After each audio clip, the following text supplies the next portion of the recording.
جمعية القرآن جمعية القرآن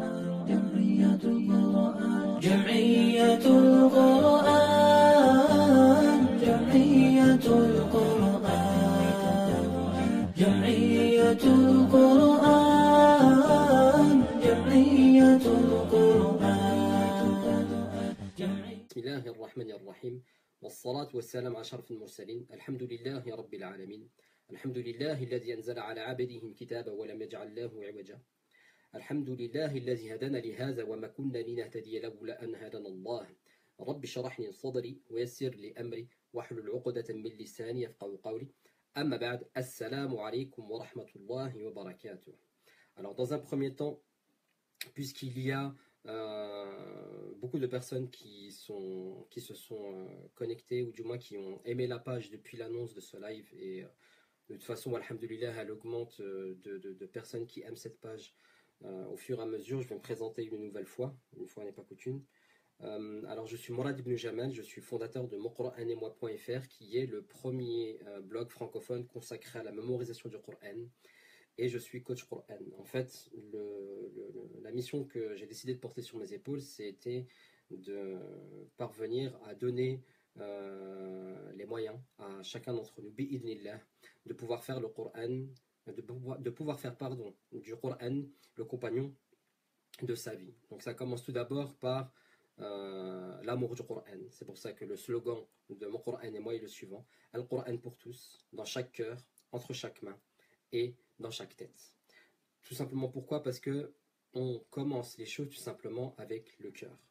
Une fois que le cœur est attaché à une chose, à ce moment-là, on peut entreprendre dans un second temps des efforts nécessaires pour parvenir au projet final, qui est de mémoriser le Coran. Bien que la mémorisation du Coran ne soit qu'un biais et pas une finalité en soi, car la finalité du Coran est bien évidemment sa mise en application.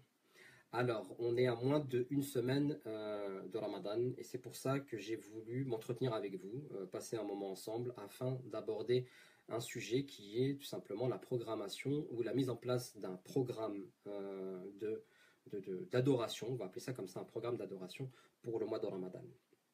Alors pourquoi pour le mois de Ramadan en particulier? Tout simplement parce que Allah subhanahu wa ta'ala met sa baraka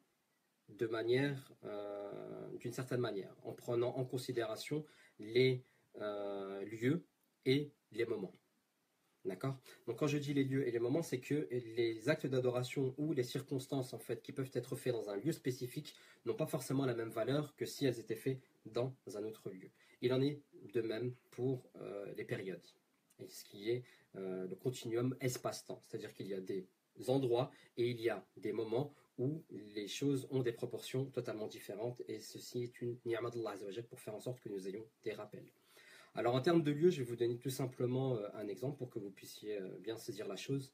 La première chose, c'est quoi? C'est que, ne serait-ce qu'un exemple tout simple, c'est qu'une prière qui est effectuée, du moins pour les hommes, à la maison, n'est pas la même que la prière qui est effectuée à la mosquée. D'accord? Selon un hadith du prophète, elle est 27 fois supérieure. Donc voilà un exemple par rapport aux circonstances en termes de lieu. Et on peut prendre également, pour vraiment extrapoler, la différence qu'il y a entre Mecca, Médina, Al-Aqsa et le reste du monde concernant les prières et concernant la valeur que les actes d'adoration prennent. Alors tout comme il y a justement des distinctions en termes de lieu, il y a également des distinctions en termes de temps. Et il y a des rappels qui sont faits dans le temps. Donc on va prendre un rappel qui est le rappel d'une vie, qui est celui du Hajj. D'accord? Donc là on a déjà un rappel en termes de temps, puisque le Hajj est une obligation à faire durant au moins une fois dans sa vie. Il y a également en fait les circonstances que nous avons dans l'année, et Ramadan en est une. Ramadan en est une, et effectivement il y a également dans Ramadan des jours qui sont, ou plutôt des nuits qui sont meilleures que les autres, qui sont les 10 dernières nuits. Et parmi ces 10 dernières nuits, il y a également une nuit qui est meilleure que toutes les autres nuits qu'il peut y avoir dans l'année, qui est Laylatul Qadr. Dans la semaine également c'est la même chose. La valeur du Jumu'ah, la valeur du vendredi n'est pas la même que la valeur des autres journées. Et dans la journée, il y a également des moments particuliers. Il y a le moment particulier, par exemple sur un cycle de 24 heures, qui est le dernier tiers de la nuit. Donc Allah Azza wa Jal nous donne des opportunités justement de pouvoir puiser ces barakas, et Ramadan en est une. La deuxième des choses, c'est que, voilà, en fait, tout ce qui est rapporté avec Ramadan, notamment avec les versets de Surat al-Baqarah, avec les versets de Surat al-Baqarah concernant le Siyam, eh bien, il faut remettre les choses dans leur contexte. C'est-à-dire que Allah subhanahu wa ta'ala, euh, Allah subhanahu wa ta'ala, bien justement, il y a un frère qui est en train de nous partager les versets en question. Shahru Ramadan alladhi unzila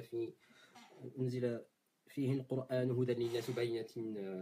Il y a justement, il y a des versets également au-dessus qui font mention de Siyam, qui est kutiba alaykum siyam kama kutiba ala allazina min qablikum. Et justement, il y a tous ces versets-là qui déclinent les uns après les autres. Et il y en a un autre dans la page suivante. Et c'est ce qui vient terminer, ou du moins clore, tout le passage concernant Ramadan avec cette mention de la'allakum tattaqun. Et peut-être atteindrez-vous la taqwa. Alors la taqwa, malheureusement, en français, sa traduction est vraiment appauvrie parce qu'on va donner un équivalent qui peut être la piété. On parle aussi de crainte révérentielle, on parle aussi de crainte en général. Alors c'est appauvri, pourquoi? Parce que effectivement, oui, c'est une crainte qu'on doit avoir à l'égard d'Allah subhanahu wa ta'ala. Toutefois, ce n'est pas une crainte seulement, c'est une crainte en fait qui vient d'une soumission. Parce que la crainte, et donc la taqwa que l'on a à l'égard d'Allah subhanahu wa ta'ala, si on considère comme que c'était une crainte, elle n'est pas équivalente par exemple à la crainte que Moussa pouvait avoir en face de Pharaon. Moussa alayhi salam en face de Pharaon. Donc c'est un mélange de crainte, mais un mélange également de soumission, de conviction, d'amour et d'adoration. Donc c'est toutes ces choses-là qui sont réunies sous la terminologie de taqwa. Et c'est justement la finalité de Ramadan, c'est atteindre la taqwa. Alors, quelle est justement la baraka qui accompagne Ramadan? Alors, dans un hadith rapporté par Abi Huraira, le prophète alayhi salatu wassalam, dit la chose suivante. Quand arrive Ramadan, les portes de la miséricorde s'ouvrent, les portes de l'enfer se ferment et les démons sont enchaînés. Alors, ce qu'on peut voir, c'est qu'il y a deux choses. Il y a la première des choses, c'est que les portes de la miséricorde d'Allah subhanahu wa ta'ala sont ouvertes.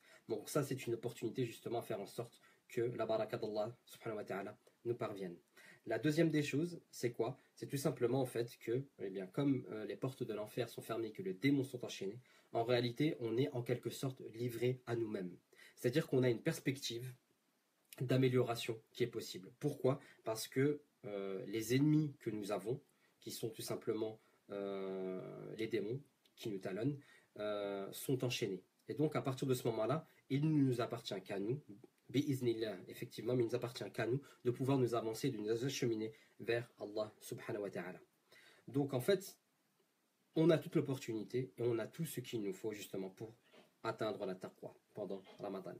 Pourquoi est-ce que c'est également intéressant en fait de profiter de la perspective de Ramadan? C'est tout simplement pourquoi? C'est parce qu'en fait Ramadan est une opportunité dans l'année pour les musulmans pour pouvoir mettre en place ce qu'on appelle des next steps, c'est-à-dire en fait des prochaines étapes, à savoir dans notre cheminement spirituel.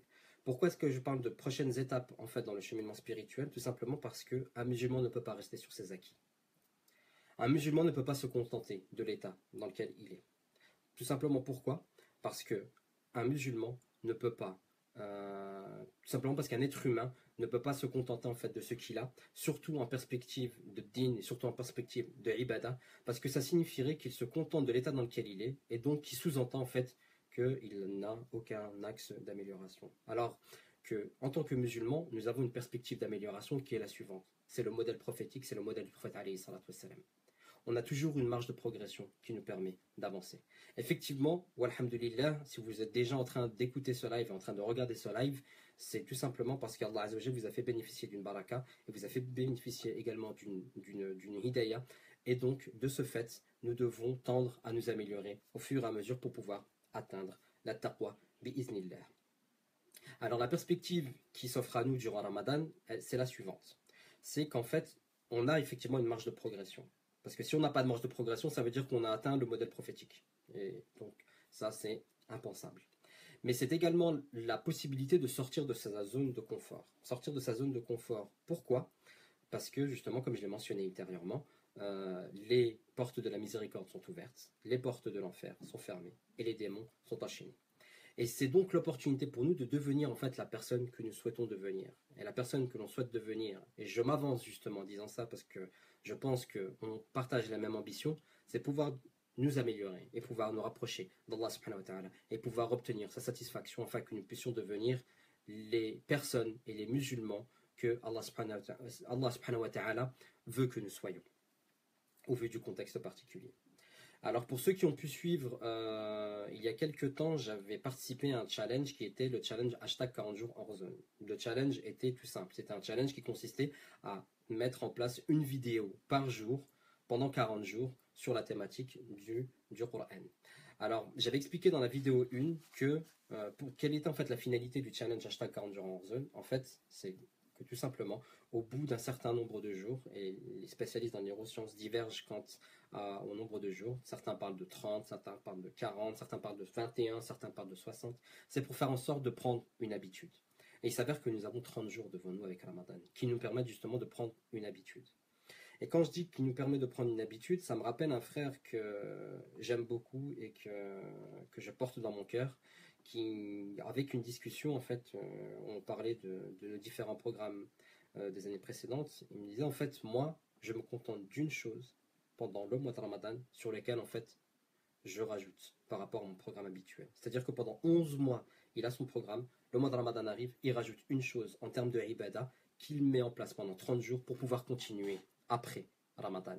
Et donc, en fait, c'est ça la finalité. Lorsqu'on va vouloir mettre en place un programme pour Ramadan, il va falloir que l'on songe, pas à Ramadan, mais au 2 de Shawwal. On va dire que le 1 de Shawwal, c'est l'Eid, tranquille, on va rendre visite à la famille, et donc ça va être un peu speed. Mais par contre, la finalité que vous devez avoir lorsque vous mettez en place un programme d'adoration pour Ramadan, c'est le 2 de Shawwal. Ce n'est pas le premier de Ramadan. D'accord? Donc en fait, c'est qu'est-ce que je vais mettre en place aujourd'hui qui va me permettre de m'améliorer sur le plan de ma relation avec Allah subhanahu wa ta'ala et que je vais tenir pendant les 11 mois suivants après Ramadan. Donc c'est pour ça que je proposais avec vous de pouvoir tenir ce programme, ce Facebook Live pardon, sur les 8 axes de réforme pour ressortir grandi de Ramadan. Et les 8 axes que nous allons aborder ensemble sont les suivants. Alors il y a la salat, la prière, il y a le dhikr, le rappel ou du moins l'évocation d'Allah subhanahu wa ta'ala.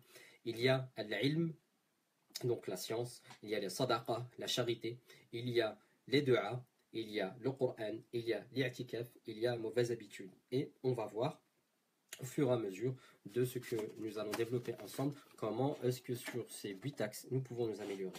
Je précise une chose, c'est-à-dire que mon développement et le développement de mon propos en fait a été établi de sorte à ce que chacun puisse s'y retrouver dans son individualité et dans son intimité.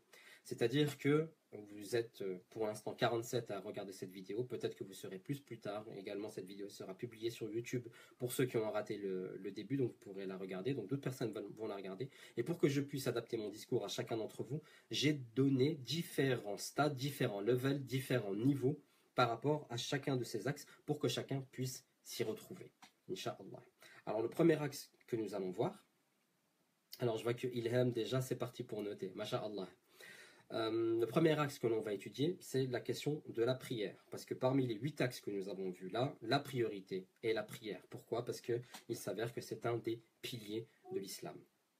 Il s'avère même que c'est le deuxième pilier de l'islam. Alors concernant la prière, il y a plusieurs axes à pouvoir développer. Et là, je vais partir en fait du, on va dire, niveau 1 jusqu'à un certain niveau. Et le niveau 1, en fait, il suffit de regarder dans un miroir et par rapport à tout ce que je vais dire dans le développement de ce Facebook Live, eh bien, c'est qu'il va falloir se regarder dans un miroir et se dire, d'accord, sur ce point-là, où est-ce que j'en suis, comment est-ce que je vais pouvoir aller plus loin dans ce que j'entreprends pour devenir une meilleure personne et un musulman beaucoup plus soumis ou une musulmane beaucoup plus soumise à Allah subhanahu wa ta'ala. Alors le premier axe au niveau de la prière, c'est naturellement de faire ses prières à l'heure. D'accord? Si ce n'est pas votre cas, qu'Allah Azza wa Jal nous guide, qu'Allah Azza wa Jal nous pardonne. D'accord? Concernant la prière qui n'est pas effectuée à l'heure, et ça va être de vous fixer ça. Si vous êtes dans ce cas-là, je vais m'aller loin. La seule chose sur laquelle vous allez devoir vous concentrer pendant Ramadan, c'est uniquement l'accomplissement des prières à l'heure. Si vous avez des difficultés dans le cadre de votre travail, invoquez Allah subhanahu wa ta'ala pour faire en sorte que vous puissiez trouver une solution et afin de pouvoir de pouvoir accomplir vos prières à l'heure. Également, si vous n'avez pas la possibilité de vous réveiller pour le Fajr ou que vous ne parvenez pas à réveiller pour le Fajr, et bien justement, les démons sont enchaînés, les portes de la miséricorde sont ouvertes. Votre objectif, ça va être d'accomplir El Fajr à l'heure durant ce mois de Ramadan. Ça, c'est le premier level. Le deuxième level, donc c'est un level qui concerne uniquement les hommes, c'est le fait d'accomplir la prière à la mosquée, au masjid. D'accord? Alors si vous êtes en fait du genre à ne pas avoir la possibilité vous ne faites pas le nécessaire pour pouvoir vous rendre à la mosquée, vous le faites uniquement pour la Jumu'ah. Donc la première des choses par rapport au masjid, c'est faire en sorte que vous puissiez assister à la Jumu'ah. Si ce n'est même pas le cas, donc ce sera votre cas. Si c'est votre cas déjà, vous accomplissez la prière de la Jumu'ah, fixez-vous une salat. Au moins une salat. Au moins une salat par jour, vous l'accomplissez à la mosquée. Vous faites le nécessaire, vous vous dites cette salat-là, je la fais. D'accord? Donc en priorité, effectivement, comme il y a également les prières de Tarawih, vous faites les Isha. Il est vrai que dans certaines villes, l'Isha est très tard. Et donc Tarawih va être encore plus tard. Si vous êtes du genre à travailler, si vous travaillez, eh bien, tout ce qu'il va falloir faire, c'est faire en sorte que, et si vous savez que ça va vous demander trop d'efforts, vous contentez uniquement d'accomplir l'Aïcha, vous faites 2 rak'a du Tarawih et vous rentrez chez vous. D'accord? Au minimum. Si vous pouvez, vous faites tout le Tarawih. Et vous vous rattrapez uniquement les jours où le lendemain vous ne travaillez pas. Comme par exemple le vendredi soir, puisque le samedi vous ne travaillez pas, et le samedi soir, puisque le dimanche matin vous ne travaillez pas. Ensuite, il y a l'accomplissement de ce qu'on appelle les sunan raghiba. Ce sont en fait des actes sunna qui sont tellement importantes, qui sont juste au niveau en dessous de ce qu'on appelle les obligations en termes de prière. Ces sunan raghiba sont les deux suivantes. Il y a la prière du subh. Donc en fait, quand je parle de la prière du subh, dans la terminologie des livres, on confond souvent le subh et le fajr et le fajr et le subh. Donc quand je parle de la sunan du subh, c'est-à-dire que ce sont les 2 unités de prière surérogatoires que nous faisons avant les 2 unités de prière obligatoires. Grosso modo, toutes les personnes les font parce que s'ils se lèvent pour accomplir le fajr, ils accompliront le subh. Ils accompliront donc la prière obligatoire précédée de la prière surérogatoire. Et il y a également l'accomplissement des prières du shfa' ou le witr, qui sont ces prières de 3 unités de prière. Il arrive au prophète alayhi salatu wassalam de prier ces 3 unités de prière d'un coup, sans faire de tahiyyat, donc c'est-à-dire sans utiliser le doigt sur le genou entre les 3 unités de prière, mais il est également, et ça c'est la méthode qui est la plus connue pour tout le monde, possible de faire en priant 2 unités de prière, on fait le salam et on fait une unité de prière derrière. Donc vous pouvez la faire juste après les Isha jusqu'avant le subh. Si vous ne l'accomplissez pas habituellement, ce sera l'occasion de l'accomplir. Également dans ce même ordre d'idée, mais avec un degré moindre au niveau de son importance, il y a la prière de Doha. La prière de Doha, c'est une prière qui peut aller au minimum de 4 unités de prière, qui se fait un quart d'heure avant le lever du soleil jusqu'à ce que le soleil atteigne le zénith. C'est une prière où les vertus sont très recommandées par le prophète alayhi salatu wassalam. Vous pouvez également la mettre en place. Ensuite, là je vais aborder 2 points qui sont bien particuliers, des prières spécifiques à la journée, des prières qui sont spécifiques à la nuit. Il y a ce qu'on appelle les prières qu'on appelle rawatib. Les prières rawatib, ce sont des prières qui sont rattachées aux prières obligatoires. Alors, voilà comment elles se composent. Il y a 2 unités de prière avant la prière obligatoire du fajr du matin. Il y a 4 unités de prière avant le dhuhr, 2 unités de prière après le dhuhr.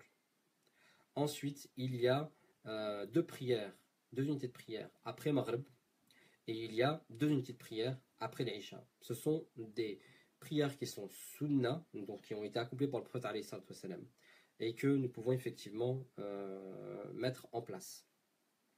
Et ensuite, je vais aborder un dernier point, qui est la prière du tahajjud.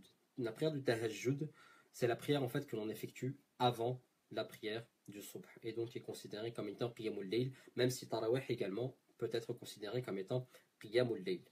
Alors la prière du tahajjud, donc il y a 5 niveaux par rapport à la possibilité d'accomplir la prière du tahajjud. La première, c'est toute la nuit. Donc, c'est-à-dire qu'en fait, de l'Isha jusqu'au Subh, vous êtes en prière. Ça, c'est vraiment le summum absolu. La deuxième, c'est la moitié de la nuit. C'est-à-dire que vous coupez la nuit et donc vous priez donc la moitié de la nuit, mais la moitié qui arrive au Fajr, pas la moitié après l'Isha. La troisième, c'est se consacrer au dernier tiers de la nuit. Vous coupez le dernier tiers en trois et vous utilisez le dernier tiers de la nuit. Et qui vous dira quelles sont les énormes récompenses et la situation dans laquelle nous nous trouvons lorsque Allah subhanahu wa ta'ala descend au dernier ciel, au dernier tiers de la nuit, et qu'il est là à nous demander qui me demande pour que je l'exauce. Ensuite, ce qu'on peut faire également, c'est pas forcément consacrer le dernier tiers de la nuit, mais consacrer 1 heure ou 45 minutes à 1 heure.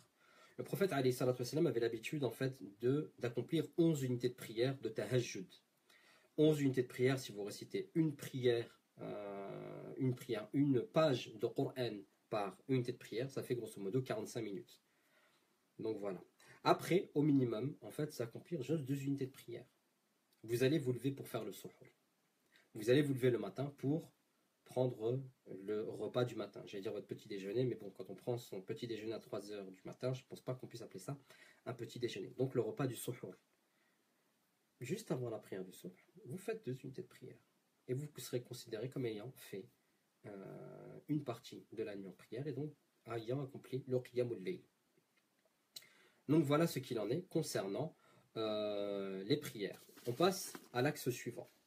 L'axe suivant, donc c'est l'axe du Coran. L'axe du Coran, pourquoi? Parce que bien Ramadan est le mois du Coran. Shahru Ramadan alladhi unzila fihi al-Qur'an. Et donc également, on va partir avec différents niveaux en fonction du débutant. Il peut y avoir parmi vous des personnes qui ne sont pas familiers avec la lecture de la langue arabe. Et donc, ce sera l'occasion, justement, de le faire.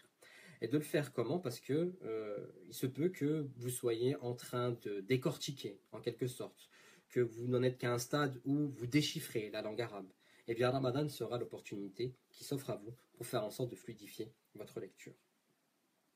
Alors, le conseil que je donne habituellement pour les personnes qui veulent fluidifier leur lecture ou qui sont débutants dans le cadre de la lecture de la langue arabe, eh bien, c'est lisez uniquement 2 pages par jour. On ne va pas faire plus, d'accord? 2 pages par jour. Et vous prenez ce rythme-là pendant les 30 jours de Ramadan et vous continuez après Ramadan. Le Coran est fait de 604 pages. Si vous lisez 2 pages par jour, en moins d'1 an, vous aurez lu le Coran entièrement. Et ça va vous permettre de fluidifier votre lecture. Donc, je dis au minimum, c'est-à-dire que vous fixez 2, vous n'allez pas en dessous. Vous ne fonctionnez pas en dessous, vous n'allez pas en dessous, pardon, mais vous pouvez aller au-delà. Vous pouvez vous dire, allez hop, je vais faire 5, allez hop, je vais faire 10, allez hop, je vais faire 20. Et là, je tends vers le deuxième point. Le deuxième point, c'est quoi? C'est faire une khatma de lecture. Une khatma de lecture, c'est quoi? C'est lire le Coran complètement. Lire le Coran complètement, c'est quoi? Eh bien, c'est lire 20 pages par jour. Lire ce qu'on appelle un juz par jour. Lire 20 ahzab, pardon. Lire 2 ahzab par jour. Le Coran est fait de 604 pages. Si vous lisez grosso modo 20 pages par jour, au bout des 30 jours, vous aurez lu le Coran entièrement. Et le conseil que je vais vous donner pour pouvoir faire en sorte que vous atteigniez cet objectif-là, c'est que faites-le le plus tôt possible. Et grignotez la moindre minute qui s'offre à vous. Dès que vous avez un temps de libre, vous ouvrez votre mushaf et vous lisez. Si vous avez 3 minutes, allez hop, vous lisez une page. Vous lisez 2 pages, vous lisez 3 pages. Vous avancez, vous continuez, vous faites un maximum. Pour qu'à la fin de la journée, vous ayez accompli votre objectif. Il faut que vous le fassiez le plus tôt le matin. Parce que forcément, si vous allez faire le soir, déjà le soir, vous êtes à la porte de la journée du lendemain. Donc du fait que vous êtes à la porte de la journée du lendemain, il se peut que, pris dans un engrenage temporel, c'est-à-dire que vous êtes occupé aux affaires de la dunya, d'accord? On vous demande de faire quelque chose, vous êtes occupé, vous avez quelque chose à faire, bref, vous savez très bien comment c'est speed pendant la Ramadan, donc vous allez mettre au second plan votre Coran. Alors que si vous le faites dès le matin et que vous grignotez, mais je dis bien grignotez, vous prenez l'avantage de la moindre minute qui s'offre à vous, eh bien, vous pourrez avancer bi'idhnillah. Et ça se trouve, en fait, vous allez le faire en 1 heure, 2 heures, et comme ça, vous aurez accompli la tâche la plus importante de votre journée, après l'accomplissement des salawat, l'accomplissement des prières. Donc faire une khatma de lecture. Ensuite, vous pouvez également vous fixer un programme de mémorisation du Coran. Alors, programme de mémorisation du Coran, c'est tout simple. Tout dépend également du niveau dans lequel vous êtes et du rythme de mémorisation que vous avez. Grosso modo, si vous êtes un débutant, vous êtes capable de mémoriser une courte sourate des dernières pages du Coran par semaine. Alors, pour ça, pour la mémorisation, je partagerai avec vous une méthodologie qui est partagée sur le blog, qui s'appelle la MVAK, la méthode visuelle auditive kinesthésique, qui est une méthode en fait qui vous permet de mémoriser le Coran avec 15 minutes par jour. En consacrant 15 minutes par jour, avec une page en moyenne, donc que dire d'une sourate qui fait moins d'une page, vous allez pouvoir apprendre, et atteindre votre objectif au niveau de la mémorisation du Coran. Là récemment j'ai été contacté justement par un frère qui me demandait de lui faire un programme de mémorisation pour que ça lui permette. En fait il me dit, moi je sais que pendant l'année j'ai du mal, mais pendant Ramadan je sais que je peux me consacrer au Coran et je fais en sorte de me consacrer au Coran. Et de ce fait il voulait un programme personnalisé. Donc je lui ai fait un programme personnalisé qui était tout simple par rapport à là où est-ce qu'il en était. Il était encore dans le dernier hizb, donc de la sourate 87 à la sourate 114. Et donc ce que je lui dis, écoute, tu as 4 semaines, tu vas prendre 4 sourates. 4 semaines, tu vas prendre 4 sourates, donc ça veut dire que la première semaine, tu vas apprendre sourate al-Fajr. La deuxième semaine, tu vas apprendre sourate al-Balad. La troisième semaine, tu vas apprendre sourate Shams. La quatrième semaine, tu vas apprendre sourate Layl. Voilà, c'est ça son programme pour Ramadan. Oh, alhamdulillah. Alhamdulillah, il avance à son rythme et il avance. C'est ça l'essentiel. D'accord? On ne va pas se charger de montagnes qu'on va déposer le deuxième jour de Shawwal. D'accord? On fait ce que l'on est capable de faire et on en tire profit au maximum. Bi'iznillah. Il y a également en fait la possibilité en termes de mémorisation, de faire en sorte de mémoriser des sourates qui sont un peu plus importantes pour pouvoir profiter de la baraka qu'il y a dans Ramadan. Je vais vous donner un exemple. Il y a une sourate qui est azima, importante, qui s'appelle sourate al-Mulk. Elle est importante également. Pourquoi? Parce que c'est une sourate que nous devons réciter tous les soirs, ou du moins avant de dormir. D'accord? Cette sourate, elle fait, devinez quoi, 30 versets. Prenez le rythme. J'en reparlerai concernant le dhikr, d'accord? Mais prenez le rythme pendant Ramadan de réciter cette sourate toutes les nuits avant d'aller vous coucher. Et d'apprendre un verset de cette sourate par jour. Et vous allez vous rendre compte qu'au bout d'un mois, alhamdoulilah, elle sera dans votre tête. Inch'Allah. Donc voilà un exemple. Ensuite, il y a des personnes qui profitent de Ramadan pour faire de la révision. Et de la révision intensive. Alors moi, le programme que je conseille pour les personnes qui veulent faire de la révision intensive, c'est en fonction du programme de mémorisation qui peut être étalé sur différentes périodes. Donc on va prendre grosso modo 2 semaines. On prend le cas de quelqu'un qui a un programme de révision habituel qui est établi sur 2 semaines. Donc il va avoir pendant Ramadan 2 cycles de révision. Ce qu'il va faire, lui, c'est qu'il va réviser donc la partie qu'il doit réviser quotidiennement, mais au lieu de le réviser une fois comme il avait l'habitude de le faire auparavant, il va le réviser 3 fois pour bien consolider ce qu'il est en train de mémoriser ou du moins de réviser. Donc sa révision habituelle, elle va être intensive par le fait que le juz ou la partie qu'il doit réviser quotidiennement, il va le réviser 3 fois dans la même journée. Une le matin, une l'après-midi, une le soir. Et ça, ce sera pour consolider. Effectivement, en plus, s'il est hafiz ou s'il est en processus de mémorisation et qu'en plus, peut-être, il va diriger les tarawih, ça lui permettra justement de pouvoir bien se familiariser avec ça. Alors, personnellement, pour les personnes qui sont plus avancées, c'est ce que je conseille. Donc, on va dire à partir de 10, 15, à partir de 10 ahzab, donc à partir de 100 pages mémorisées, c'est ce que je conseille. Faire de la révision intensive. Pourquoi? Parce que c'est la sunna du prophète alayhi salatu wassalam. Le prophète alayhi salatu wassalam, pendant Ramadan, il faisait de la révision. Il faisait de la révision avec son coach personnel qui était Jibril alayhi salam. Tous les Ramadan, le prophète alayhi salatu wassalam récitait le Coran à Jibril alayhi salam. Sauf à un Ramadan. Le dernier Ramadan de sa vie, il l'a fait 2 fois. Et ça a même été un signe pour lui qu'en fait sa fin était proche. Ensuite, on a parlé de la mémorisation, on a parlé de la révision, on a parlé de la lecture. Ce qu'on peut faire également en parallèle de ça, donc en parallèle du programme de mémorisation, en parallèle du programme de révision et en parallèle du programme de lecture, enfin mémorisation, révision et lecture, c'est qu'on peut étudier le tafsir.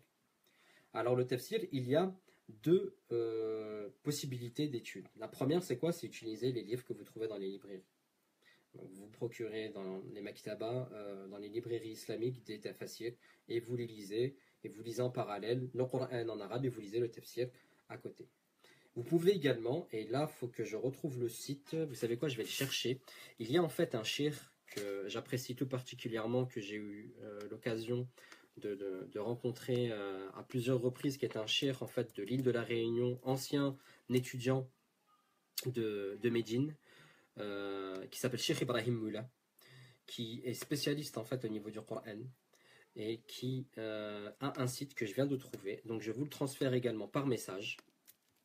Je vous le transfère par message. Et en fait, il propose des tafsirs en forme de podcast. Donc c'est-à-dire que si vous êtes occupé à faire certaines choses, vous l'écoutez, que ce soit en voiture, ou que ce soit pour les sœurs. Désolé, hein, je ne suis pas misogyne ni quoi que ce soit. C'est juste que la réalité des choses fait que si vous êtes en train de préparer le repas, vous pouvez le mettre en fond pour que vous puissiez également étudier cela. Donc je le copie-colle. C'est Bayan Audio 974 et je vous le transfère. Il est dans les commentaires, comme ça vous pourrez vous y référer plus tard, Inch'Allah. Donc Simka Daoudia, oui, je connais Ibrahim Moula. Oui, Cheikh Moula. Donc vous le connaissez, Alhamdulillah. Donc je viens de vous envoyer son site où vous pourrez retrouver des tafsirs en format audio, comme ça vous pourrez y regarder. Donc c'est super accessible. Et en plus de ça, il a un langage qui va directement droit au but. Bref, mashallah, vous verrez par vous-même. Donc voilà ce qu'il en est pour le Coran. Pour le Coran, je reviendrai dessus également en conclusion parce que je vous ai préparé quelque chose dans ce sens-là. J'ai une question qui m'est apparue, donc j'ai différentes questions qui apparaissent également. Je vous prie de m'excuser, on abordera les questions dans un second temps. Mais c'était une question relative au dhikr et nous allons parler du dhikr. Alors concernant le dhikr, je vais vous dire une chose. Il y a un élément qui doit faire partie de votre sac, qui doit faire partie de votre poche, ou qui doit faire partie d'une application, parce qu'il existe également une application, c'est la citadelle du musulman.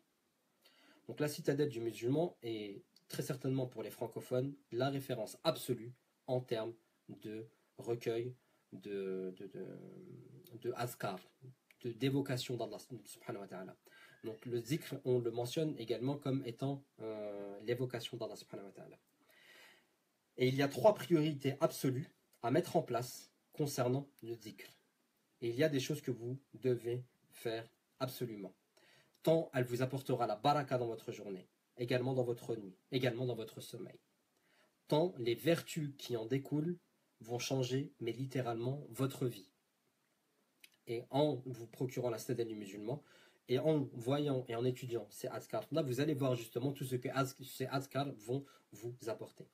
Personnellement, ça fait, alhamdoulilah, 4 ans maintenant que j'ai pris cette habitude-là suite à un séminaire que j'avais suivi. Et wallahi, la journée dans laquelle je fais mes azkars n'est pas similaire à une journée où je ne suis pas capable de faire mes azkars pour différentes raisons. Je sens qu'il me manque quelque chose. Je sens en fait tout simplement que je suis loin d'Allah subhanahu wa ta'ala. Et je sens qu'en fait ma journée, elle manque de baraka. A contrario, la journée où je fais mes azkars, je sens qu'en fait Allah subhanahu wa ta'ala est avec moi. Et je sens en fait que dans tous les actes que je suis en train de faire, et je vais même aller loin, même dans ma pratique du sport, je sens qu'Allah subhanahu wa ta'ala est avec moi. Si par exemple je vais faire mes azkars et qu'après je vais aller jouer au foot, wallahi je vais faire des trucs, ça sort de l'entendement et je sais très bien au fond de moi que je ne suis pas capable de faire ce genre de choses. Et je sais qu'en fait c'est Allah subhanahu wa ta'ala qui m'a aidé. Pourquoi? Parce que j'ai fait les azkars et parce qu'Allah azza wa jal est en train de me porter son soutien. Donc ces azkars là, ce sont les azkars du matin, les azkars du soir et les azkars d'avant d'aller dormir. Donc les azkars du matin, ce sont un certain passage, d'accord, de la citadelle du musulman. C'est une compilation en fait de dhikr que vous pouvez trouver dans la citadelle du musulman qui sont à effectuer entre le moment du subh et le moment du lever du soleil. Il peut y arriver des jours où soit vous vous êtes réveillé en retard à 5 minutes avant le subh, avant le shuruq, avant le lever du soleil, vous avez été speed, vous avez uniquement fait votre prière.